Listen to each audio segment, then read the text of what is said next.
Sa Singapore ka ba Opo. ngayon? Anong ginagawa mo dyan sa Singapore?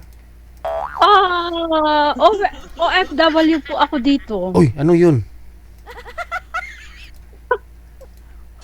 Ano po, helper, domestic helper po dito. Okay. Sige. Opo. Saan po kayo, sa labas? Opo, off ko kasi ngayon, Labor Day. Mhm. Off po. Now, going back na po sa house. Okay. Saan po kayo galing? Opo. Sa labas, nagkain, ganun po. Nag-enjoy na. Sino pong kasama mo?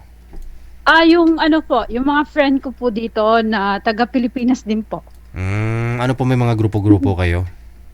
Opo, may group po kami. Aha.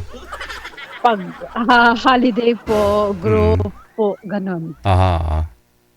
Opo. Sige. Thank you sa iyo, DJ. Ah. Long time na po ako nanonood sa inyo. Ano po, nagpapalay na po kayo? Wala po kayong asawa? Wala po. Mhm. Matagal na pong hiwalay. Single mom. Single mom. Okay. Opo. Sige. Ano naman pong gusto sa isang lalaki?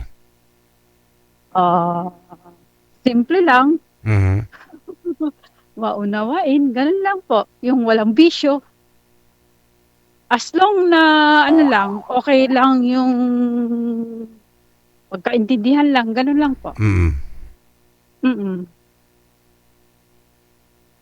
DJ, ba't hindi kita nakikita? Dito lang ako, ma'am. Gusto mo ako makikita?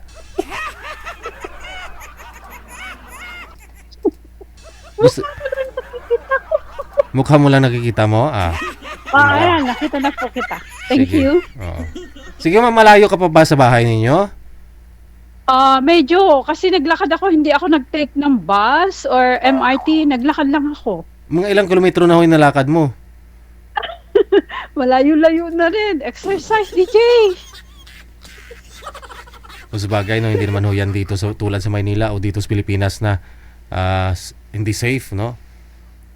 Oo, dito kasi sa Singapore, very safe siya. Wala Kahit po- na gabi or madaling araw na, no problem dito. Wala hong nang snatch, wala pong hold upper, wala pong... Wala naman po. Dito Oo. is very safe. Wala rin nang re-rape. Apo. Wala. Bawal dito. Kakatayin dito. Mabibitay. Sige. Ilang taon na nga po kayo, ma'am? 56. 56 na. Kailan ba ho kayo magpo-for good dito sa Pilipinas? Maybe some more 2 years. 58 ka na. Pag-uwi dito. Apo. Sige. 58 na pag-uwi dyan. Sige. Standby po kayo sa linya, ma'am. Hahanap pa ho ako na makakausap mo, ha?